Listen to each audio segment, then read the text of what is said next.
नमस्कार, शाम के 4 बज रहे हैं। मैं हूं अनुराग दीक्षित और अगले आधे घंटे देश और दुनिया की तमाम बड़ी और छोटी हर खबर आपको दिखाएंगे। उस खबर का मतलब भी आपको समझाएंगे, लेकिन 4 बड़ी खबर जो 4 बजे के इस बुलेटिन में हम आपके लिए लेकर आए वो कौन सी हैं, वो सबसे पहले हम आपको बताते हैं। देखिए, सबसे पहली और बड़ी खबर है तालिबान से जुड़ी। तालिबान के खिलाफ बगावत की हर एक तस्वीर बताएंगे, उसका मतलब भी आपको समझाएंगे। दूसरी बड़ी खबर क्या कुछ है इस बुलेटिन में, वो उत्तर प्रदेश की सियासत से जुड़ी है। बीएसपी प्रमुख मायावती ने आज जो कुछ कहा है उसका असर क्या कुछ रहने जा रहा है उत्तर प्रदेश के 2022 के विधानसभा चुनाव में, यह समझना जरूरी है। दिल्ली, जिसको गैस चैंबर कहा जाता है, हालात सुधारने के लिए केंद्र सरकार की एक बड़ी और जरूरी पहल, उससे भी आपको रूबरू कराएंगे। और चौथी अहम खबर जो हम आपको दिखाने जा रहे हैं वो महाराष्ट्र से है, जहां पर गणपति बापा का इंतजार किया जा रहा है, लेकिन क्या कोविड प्रोटोकॉल का पालन किया जा रहा है, यह अपने आप में एक बड़ा सवाल है। 4 तस्वीरें, 4 बड़ी खबरें हम आपको दिखाएंगे। बात करते हैं उत्तर प्रदेश के चुनावों की। आज प्रबुद्ध सम्मेलन में बीएसपी अध्यक्ष मायावती ने विरोधी दलों पर जोरदार हमला बोला। उन्होंने बीएसपी के मिशन 2022 का आगाज किया और हुंकार भरते हुए बीएसपी की जीत का दावा कर विरोधियों की नींद उड़ा दी। बीएसपी के इस प्रबुद्ध सम्मेलन में लोगों की काफी ज्यादा भीड़ भी नजर आई। 3 तस्वीरें हम आपको दिखा रहे हैं। ये बीएसपी के प्रबुद्ध सम्मेलन की तस्वीरें हैं, जहां आप देख सकते हैं किस तरीके से बड़ी संख्या में लोग नजर आए। मायावती ने संबोधित किया, साफ साफ दावा किया कि 2022 में बीएसपी सत्ता पर काबिज होने जा रही है। सिर्फ इतना ही नहीं, मायावती ने आज जो बातें कही हैं राजनीतिक तौर पर उनका कहीं ज्यादा मतलब है। मायावती ने कहा कि आने वाले वक्त में प्राथमिकता में राज्य का विकास होगा, ब्राह्मणों को साथ लेने की कोशिश रहेगी। किसी भी तरीके का अगर अन्याय ब्राह्मणों का साथ होता है तो उस पर सख्त से सख्त एक्शन लिया जाएगा। मायावती ने आज जो भी कुछ कहा है उसका उत्तर प्रदेश की सियासत के लिहाज से मतलब क्या है, एक रिपोर्ट के जरिए आपको बताते हैं।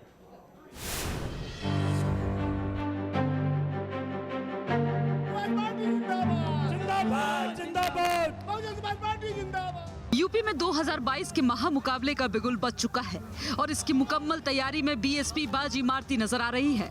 लखनऊ में बीएसपी के मिशन 2022 का पार्टी सुप्रीमो मायावती ने आगाज किया। इस मौके पर मायावती त्रिशूल थामे नजर आई तो उनकी मौजूदगी में शंखनाद और हर हर महादेव के नारे से यूपी का सियासी पारा चढ़ गया। बीएसपी की बदलती रणनीति पर लखनऊ से लेकर दिल्ली तक के सियासी गलियारे में खूब चर्चा हुई। लगे हाथ प्रबुद्ध सम्मेलन मंच से मायावती ने ब्राह्मणों को साधने के लिए एक बड़ा दांव चल दिया। और आज मैं खुद भी प्रबुद्ध वर्ग में से ब्राह्मण समाज के लोगों को भी ये वायदा करती हूँ, किसी भी मामले में निराश नहीं होने दिया जाएगा। इतना ही नहीं बल्कि इनके साथ व अन्य समाज के लोगों के साथ भी संकीर्ण मानसिकता व जातिगत एवं राजनीतिक द्वेष की भावना से जो भी गलत कार्रवाई की गई है, तो फिर बीएसपी की सरकार बनने पर उन सभी मामलों की उच्च स्तरीय जांच कराई जाएगी। दरअसल मिशन 2022 की तैयारी में जुटी बीएसपी की नजर 2007 के चुनावी नतीजों को दोहराने पर टिकी है, जिसके लिए पार्टी सोशल इंजीनियरिंग के पुराने फॉर्मूले पर अमल कर रही है। 2007 में बीएसपी ने ब्राह्मण समाज को दी तरजीह देने की रणनीति पर काम करना शुरू किया। पार्टी का ब्राह्मण दलित गठजोड़ का फॉर्मूला बेहद कामयाब रहा। पार्टी ने तब 86 ब्राह्मण उम्मीदवारों को बीएसपी का टिकट दिया था, जिसमें से 41 उम्मीदवार जीतकर विधानसभा पहुंचने में कामयाब रहे। उसके बाद बनी मायावती सरकार में 10 ब्राह्मण नेताओं को जगह दी गई। 14 साल बाद बीएसपी का फोकस एक बार फिर ब्राह्मण वोटर्स पर है और उसे पार्टी से जोड़ने की कवायद के तहत अयोध्या से प्रबुद्ध सम्मेलन का आगाज किया गया। अब तक 74 जिले में इसका आयोजन हो चुका है, जिसकी जिम्मेदारी पार्टी महासचिव सतीश चंद्र मिश्रा को सौंपी गई थी। आखिरी सम्मेलन में पार्टी सुप्रीमो मायावती ने खुद मोर्चा संभाला और प्रबुद्ध वर्ग की मदद से पूर्ण बहुमत की सरकार बनाने का दावा कर विरोधियों की नींद उड़ा दी। प्रबुद्ध वर्ग व इनमें भी विशेषकर ब्राह्मण समाज के लोग अब सत्ता परिवर्तन के लिए यानी कि फिर से यहाँ बीएसपी की पूर्ण बहुमत की सरकार बनाने के लिए काफ़ी हद तक अपना मन बना चुके हैं, जिसे रोकना अब किसी के लिए भी संभव नहीं लगता है। आपको बता दें कि यूपी में 10 से 12% ब्राह्मण वोटर्स को निर्णायक माना जाता है, जो कई सीटों पर हार जीत में अहम रोल निभाते हैं। बीएसपी उन्हें लुभाकर अपनी जीत को आसान बनाने में जुटी है। लखनऊ से निखिल शर्मा के साथ टीम न्यूज़ नेशन। जय भीम। तो बीएसपी का ये नारा कि सर्जन हिताय सर्जन सुखाय, इसी नारे के तहत ये संदेश दिया जाता है कि हर तबके को अपने साथ जोड़ने की कोशिश बीएसपी करती है। लेकिन नजर है ब्राह्मण वोट पर। उत्तर प्रदेश की राजनीति में ब्राह्मण वोट बैंक का मतलब क्या है, कितना कुल वोट बैंक है, जरा आंकड़ों के जरिए हम आपको बता दें ताकि आप समझ सके कि दरअसल में उत्तर प्रदेश में ब्राह्मण कैसे किंग मेकर बनते नजर आते हैं। विधायक है उत्तर प्रदेश में ब्राह्मण इस वक्त 58, मंत्री हैं 9। कोई भी राजनीतिक दल ब्राह्मणों से दूरी बनाकर सत्ता पर काबिज नहीं हो सकता। मुख्यमंत्री ब्राह्मण उत्तर प्रदेश में अब तक 8 बार रह चुके हैं, तो आप अंदाजा लगा सकते हैं कि उत्तर प्रदेश की राजनीति में ब्राह्मणों की अहमियत क्या है। देखिए, कुल जो वोट प्रतिशत है ब्राह्मणों का वो 12% है, और यही जो 12% वोट बैंक है ये अपने आप में निर्णायक साबित होता है, जिसके चलते ये तय माना जाता है कि ब्राह्मण का ये 12% वोट बैंक जिस भी खाते में जाएगा उसका सियासी कल्याण तय है। और इसी के मद्देनजर बीएसपी की तरफ से यह भरोसा दिलाया गया आज खुद मायावती के द्वारा कि ब्राह्मणों के साथ वो आगे चलकर अपनी राजनीति को तेज करेंगे। अब बात करते हैं उत्तर प्रदेश की, और तस्वीर एक और आपको दिखाते हैं। ये तस्वीर असदुद्दीन ओवैसी की है, जो पहुंचे हैं उत्तर प्रदेश इस दावे के साथ कि उत्तर प्रदेश में उनकी पार्टी 1-2 नहीं बल्कि 100 से ज्यादा सीटों पर जीत हासिल करेगी, बदलाव ला देगी असदुद्दीन ओवैसी की पार्टी। वो कह रहे हैं कि हम 100 सीटों पर चुनाव लड़ेंगे। असदुद्दीन ओवैसी का मानना है कि 60 साल तक मुसलमान दूसरों को जिताते आए, इस बार मुसलमान खुद जीतेंगे। इस दौरान ओवैसी ने तालिबान राग भी छेड़ा और पूछा कि सरकार का तालिबान को लेकर स्टैंड क्या है। हालांकि चुनाव से पहले असदुद्दीन ओवैसी की पार्टी अयोध्या का नाम फैजाबाद लिखने को लेकर विवादों में आ चुकी है। हालांकि पुलिस ने पोस्टर पर टेप लगाकर नाम हटा दिया, लेकिन कहीं ना कहीं पार्टी की सोच को यह जाहिर करता है पोस्टर, जिस पर अब विवाद हो रहा है, सवाल खड़े हो रहे हैं। उत्तर प्रदेश की पुलिस ने एक्शन जरूर लिया, लेकिन सियासत गर्माती जा रही है। हाँ, आपका सवाल ये है, हम समझ चुके आपका सवाल ये क्या है, और हमारा जवाब ये है कि हम लड़ेंगे इलेक्शन। हम किसी के गुलाम नहीं है, जर खरीद गुलाम नहीं है कि उनको जिताएंगे। हम बहुत 60 साल से सबको जिता रहे, हम जीतेंगे इंशाअल्लाह। उत्तर प्रदेश का मुसलमान जीतेगा। कब तक हम इनको कंधों में बिठाकर, कभी अपना बेटा बनाकर, कभी अपना भैया बनाकर, कभी अपना नेता बनाकर, कब तक इन लोगों को जिताते रहेंगे? हम क्या कोई खैदी हैं? अब हम वोट डालेंगे, हम जीतेंगे। संविधान में इनको इजाजत है। तो देखिए, असदुद्दीन ओवैसी दावा कर रहे हैं कि वो इस बार जीतेंगे, उत्तर प्रदेश की तस्वीर बदल देंगे, मुसलमान मुख्यमंत्री होने जाएगा। लेकिन अयोध्या का नाम फैजाबाद लिखने पर उनकी पार्टी विवादों में भी आ चुकी है। हालांकि पुलिस ने अब उनके पोस्टर पर टेप लगाकर फैजाबाद को ढक दिया है, लेकिन अयोध्या के लोग उनसे खासे नाराज हैं। ये तस्वीर हम आपको दिखा रहे हैं, दरअसल में ये उनकी पार्टी के नेताओं के पोस्टर हैं, होर्डिंग्स हैं, जहां पर अयोध्या नाम ना लिखकर जिले का नाम फैजाबाद लिखा गया।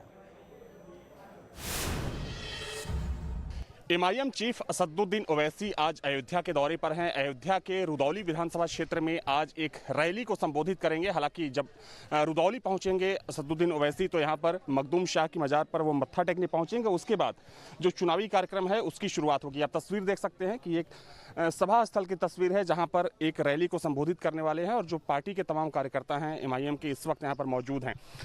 भाई साहब, क्या कुछ कार्यक्रम है आज यहाँ? जी, यहाँ शोषित समाज, वंचित समाज के बारे में कार्यक्रम है जी। असदुद्दीन ओवैसी को लेकर तमाम तरह की बातें हो रही हैं। समाजवादी पार्टी और कांग्रेस का यह कहना है कि बीजेपी के कहने पर असदुद्दीन ओवैसी यहाँ पर चुनाव प्रचार कर रहे हैं। ये तो गलत कहना है जी। ये बी टीम का आरोप लगाते हैं, ये गलत लगाते हैं। भाई, हमारे बैरिस्टर साहब 2019 में जब सांसदी का चुनाव हुआ था तो यहाँ यूपी में एक भी सीट नहीं लड़े। ये तो गठबंधन करके सपा बसपा लड़ी थी, तो क्यों रह गए? भाई, मैं इनसे खुद पूछना चाहता हूँ। क्या ये माना जाए कि जो रुदौली विधानसभा चूँकि मुस्लिम बाहुल्य विधानसभा मानी जाती है, तो इस वजह से यहाँ पर ये रैली होने जा रही है? नहीं, ऐसा नहीं है। इसके पहले जो है बैरिस्टर साहब की रैली बहराइच भी हो चुकी है और उतरौला भी जा चुके हैं वो। ऐसा तो नहीं, ये तीसरी रैली है जी। कुछ और लोग हैं, उनसे बातचीत करते हैं। असदुद्दीन ओवैसी का कितना प्रभाव आप लोग देख रहे हैं यहाँ पे? बहुत, 100% है जी, बिल्कुल। ठीक। तो रुदौली में जो तैयारियां हैं वो पूरी हो चुकी हैं। चूँकि अब से थोड़ी देर बाद वो लखनऊ पहुंचेंगे, जहां पर एक प्रेस कॉन्फ्रेंस को संबोधित करेंगे, और उसके बाद वो सीधे रुदौली आएंगे, जहां पर आप तस्वीर देख सकते हैं कि यहां पर रैली स्थल है। ये रैली स्थल की तस्वीर है, और जो एमआईएम के तमाम कार्यकर्ता हैं इस वक्त यहां पर मौजूद हैं। देखा जाए तो रुदौली से पहले समाजवादी पार्टी चुनाव जीतती आई, लेकिन 2017 की बात करें तो 2017 में यहाँ से भारतीय जनता पार्टी ने चुनाव जीता। हालांकि रुदौली विधानसभा क्षेत्र को मुस्लिम बहुल सीट मानी जाती है। वैसे में ये माना जा रहा है कि मुस्लिम बहुल सीट होने की वजह से जो चुनावी कार्यक्रम है उसकी आगाज़ असदुद्दीन ओवैसी रुदौली से करने जा रहे हैं। वीडियो जर्नलिस्ट सैफुल हसन के साथ अविनाश सिंह, न्यूज़ नेशन, रुदौली। तो देखिए, असदुद्दीन ओवैसी को आपने सुना, उनकी पार्टी के नेताओं को सुना। वो कह रहे हैं कि साहब 100 से ज्यादा सीटें तो हम जीत रहे हैं, लेकिन ऐसा कैसे हो सकता है? फॉर्मूला क्या है, आधार क्या है, और उत्तर प्रदेश में मुसलमानों की स्थिति क्या है सियासी तौर पर? ये जरा आंकड़ों के जरिए एक बार हम आपको बता देते हैं ताकि जो स्थिति है वो साफ हो सके, दावों और सच्चाई के बीच का अंतर साफ हो सके। मुस्लिम आबादी उत्तर प्रदेश में 3.85 करोड़ है, 4 करोड़ से कम है। 49% मुस्लिम उत्तर प्रदेश में है, जो 70% सीटों पर अपना असर रखते हैं, यानी 70% सीटों पर 49% मुसलमान है। रामपुर में 20% से ज्यादा 145 सीट ऐसी हैं जहां पर मुस्लिम वोट बैंक के लिहाज से जो बेहद अहम है, यानी कुल मिलाकर लगभग 145 सीट जो मुस्लिम वोट बैंक के लिहाज से काफी ज्यादा निर्णायक हैं। और असदुद्दीन ओवैसी कह रहे हैं कि 100 सीट तो हम जीत रहे हैं। बड़ा सवाल यह कि फिर कांग्रेस के खाते में क्या जाएगा, समाजवादी पार्टी के खाते में क्या जाएगा, बीएसपी की तरफ से जो दावा किया जा रहा है उसका क्या होगा, और बीजेपी की तरफ से अल्पसंख्यक वोट को साधने की जो कोशिश की जा रही है उसके नतीजे क्या निकलेंगे? क्या असदुद्दीन ओवैसी जरूरत से ज्यादा बड़ा सपना तो नहीं दिखा रहे? सवाल ये। अब बात करते हैं देश की राजधानी दिल्ली की, वो दिल्ली जिसको गैस चैम्बर कहा जाता है, लेकिन अब उसी दिल्ली की तस्वीर को सुधारने की कोशिश की जा रही है केंद्र सरकार के स्तर पर। केंद्र सरकार के स्तर पर स्मॉग टावर बनाया गया है दिल्ली में, ताकि दिल्ली गैस चैम्बर नहीं बल्कि यहां के लोगों को बेहतर हवा मिल सके।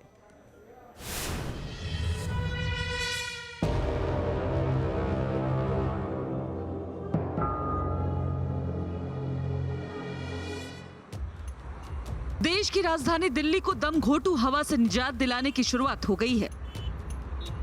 केंद्र सरकार ने राजधानी को दूसरे स्मोक टावर का तोहफा दिया है, जिसे आनंद विहार इलाके में लगाया गया है। यह स्मोक टावर दिल्ली के सबसे प्रदूषित इलाकों में से एक इलाके में एयर प्यूरिफाइंग का काम करेगी। दरअसल दिनों दिन गैस चैम्बर में तब्दील होते दिल्ली एनसीआर में प्रदूषण से जीना मुहाल होता जा रहा है। दूषित हवा सांस पर भारी पड़ रही है। अब उससे निजात दिलाने के लिए आनंद विहार में लगाए गए स्मोक टावर का केंद्रीय मंत्री भूपेंद्र यादव ने उद्घाटन किया। इस मौके पर उन्होंने नेशनल क्लीन एयर प्रोग्राम का पोर्टल भी लॉन्च किया। स्वच्छ पवन नील गगन, सो मैंने उसमें जोड़ा स्वस्थ मन, स्वस्थ प्राण और स्वस्थ मन, और इसलिए मंत्रालय ने प्राण इस वेबसाइट को लॉन्च किया है। पर्यावरण की स्वच्छता के लिए, स्वच्छ नील गगन के लिए हमारे को बिहेवियरल और एटीट्यूड चेंज भी करना होगा। और जब प्राण जैसी वेबसाइट को हम लोग लॉन्च कर रहे हैं तो उससे ये अपेक्षा की जाती है कि हम अपने आसपास के वातावरण, अपने आसपास की वायु की स्थिति और उसमें हमारा योगदान पॉजिटिव या नेगेटिव कैसे हो सकता है वो हमको सेंसिटाइज भी कर सकती है। इस मौके पर केंद्रीय मंत्री भूपेंद्र यादव ने दावा किया कि देश के 100 से ज्यादा शहरों में एयर क्वालिटी में सुधार हुआ। ये बताते हुए खुशी भी है कि 2018 में जहां देश के 86 शहरों में एक बेहतर वायु गुणवत्ता पाई गई थी, वो बढ़कर के 2020 में 104 शहरों में हुई है, जो मुझे लगता है कि संयुक्त रूप से किए गए कार्यक्रमों का परिणाम है। आपको बता दें कि सुप्रीम कोर्ट के आदेश के बाद वायु प्रदूषण को कम करने के लिए देश के अलग अलग हिस्से में प्यूरिफाइंग टावर यानी स्मोक टावर लगाई जानी है। 20 करोड़ की लागत से बने इस टावर की लंबाई 24 मीटर है, जिसमें 5000 के करीब फिल्टर लगाए गए हैं, जो 40 पंखों की मदद से 1 किलोमीटर प्रति वर्ग हवा को प्रति सेकंड में साफ करेंगे। प्रदूषण दिल्ली की सबसे बड़ी समस्या है। सर्दियां शुरू होते ही दिल्ली वाले दम घुटने की वजह से परेशान होते हैं, क्योंकि प्रदूषण उनकी सांसों पर पहरा लगाता है। इसके चलते अब जो है दिल्ली में दूसरा स्मोक टावर जो है बनके तैयार हो गया है, इसकी शुरुआत हो गई है। ये स्मोक टावर जो है वो बिल्कुल कनॉट प्लेस में जिस तरीके से दिल्ली सरकार ने बनाया है उसी तर्ज पर ये स्मोक टावर बना है। ये केंद्र सरकार ने बनाया है। दरअसल सुप्रीम कोर्ट के आदेश के बाद एक स्मोक टावर जो था वो दिल्ली सरकार को बनाना था, जिसे डीपीसीसी ने बनाया है, और ये जो है वो केंद्र सरकार ने तैयार किया है। इसकी लागत 20 करोड़ के आसपास है और 24 मीटर की इसकी हाइट है। क्या है स्मोक टावर? स्मोक टावर एक बड़े आकार का एयर प्यूरिफायर है जो अपने आसपास की गंदी हवा अंदर खींचता है और उससे गंदगी सोखकर साफ हवा बाहर फेंकता है। Team news nation. अब बात गणेश उत्सव की। महाराष्ट्र में गणेशोत्सव की धूम है। हालांकि कोरोना काल में बंदिशें भी हैं। इस बार कई नियमों के बीच बाप्पा की पूजा पाठ होगी। आपको दिखाते हैं न्यूज़ नेशन संवाददाता की रिपोर्ट। महाराष्ट्र का सबसे बड़ा त्योहार गणेश उत्सव मनाने के लिए अब मुंबई का तैयार है और मुंबई में किस तरह से खरीदारी चल रही है ये देखने के लिए हम आए हैं मुंबई के दादर मार्केट में, जहां आप देख सकते हैं कि कोरोना के चलते मार्केट जो है थोड़ा सा कम है, लेकिन लोग अपने बाप्पा के स्वागत के लिए तैयारियां जो है वो जमकर कर रहे हैं। लोग सजावट की चीज़ें जो है वो ख़रीद रहे हैं क्योंकि गणेश उत्सव जो है वो ख़ास तौर पर मुंबई और कोंकण में बड़े पैमाने में बनाया जाता है। मुंबई के कई गणपति जो है वो पूरे देश भर में मशहूर है, लोकप्रिय है और उनके दर्शन करने दूर दूर से लोग आते हैं। लेकिन अभी जिस तरह से कोरोना का प्रभाव है, इसीलिए कुछ नियमों के साथ जो है राज्य सरकार ने अनुमति दी है कि वो गणेश उत्सव मना सकते हैं। कई लोग जो है अपने गांव जा रहे हैं, कुछ लोग जो है मुंबई में ही अपने घर पे गणेश उत्सव मनाते हैं, तो कुछ लोग जो है वो सार्वजनिक तौर पर गणेश उत्सव मनाते हैं। लेकिन अगर मार्केट की बात करें, जो ख़ास तौर पर सजावट की चीज़ें होती है, गणेश बाप्पा के लिए जो है वो आभूषण जो होते हैं, उसके लिए मार्केट पर असर क्या है आप देख सकते हैं। इतनी भीड़ नहीं है, वरना अगर कोरोना नहीं होता तो लोगों की यहाँ इतनी भीड़ होती है कि यहाँ पर चलना भी बहुत मुश्किल है। लेकिन क्या मार्केट पर असर पड़ा है ये हम लोगों से जानेंगे कि क्या पहले की तरह उनका धंधा जो है वो चल रहा है गणेश उत्सव में जो चलता है। भैया क्या बताएंगे, गणेश उत्सव में जो धंधा चलता है वो अभी उतना चल रहा है या कोरोना का कुछ असर हुआ है? नहीं, असर है बहुत, काफ़ी फ़र्क गिरा है मैम। पहले कितना धंधा होता था, अभी कितना हो रहा है? अभी पहले के जैसा धंधा है नहीं। अभी 2000-1500 को 2500 का धंधा होता है, अभी धंधा है नहीं। अच्छा, हमने देखा कि आपकी पहली बोनी है। हाँ, बोनी की। अभी कितने बजे ठेला खुला था? अभी हम लोग खुले 10:30 बजे करीब मैम। अच्छा। हाँ, और अभी खुला? हाँ, अभी धंधा लगा के ओके हुआ। 2 धंधा है ना अपना, वो भी धंधा है। तो अभी बोनी की, अभी गुड लगे। पहले जैसा है नहीं मैम। हाँ, पहले धंधा अच्छा था, हम लोग करते थे, थक जाते थे, खाना खाने का फुर्सत नहीं मिलता था। लेकिन अभी तो ऐसा है कि 12 बजे एक सेट बोलता है जा खुद खा के आ जाए खाना, ऐसा है। ये असर हुआ है कोरोना का कि 10 बजे से इन्होंने अपना ठेला शुरू रखा था, लेकिन अभी भी मतलब लगभग 2-2.5 घंटे के बाद ग्राहक आकर उनका सामान खरीदा है। क्योंकि पहले की तरह जो है वो धंधा, वो खुद बता रहे कि पहले उनको खाने की फुर्सत नहीं रहती थी, लेकिन अभी जो है अभी लोग जो है बहुत कम आ रहे हैं। क्योंकि अभी कई लोग जो है वो गणेश उत्सव अपने गांव जाकर मना रहे हैं। सार्वजनिक तौर पर जो गणेश उत्सव मनाया जाता है वो पहले की तरह नहीं है। और लोगों से हम बातचीत करेंगे। भैया क्या बताना चाहेंगे, धंधा पहले की तरह है या कोरोना का कुछ असर हुआ? अभी तो पहले की तरह होने लगा है थोड़ा। हाँ। अभी नॉर्मल में आए, थोड़ा होने लगा है धंधा पानी। तो कोरोना से पहले मतलब लगभग 2019 में किस तरह से धंधा चलता था? अभी तो आपके यहाँ ग्राहक तो आ रहे हैं, लेकिन पहले की तरह आ रहे हैं जितनी भीड़ लगी रहती थी गणेश उत्सव के टाइम? गतिन तो नहीं थे भैया, लाने लगे हैं थोड़ा। जर्नलिस्ट ओम प्रकाश के साथ ज्योत्सना गगने, न्यूज़ नेशन मुंबई।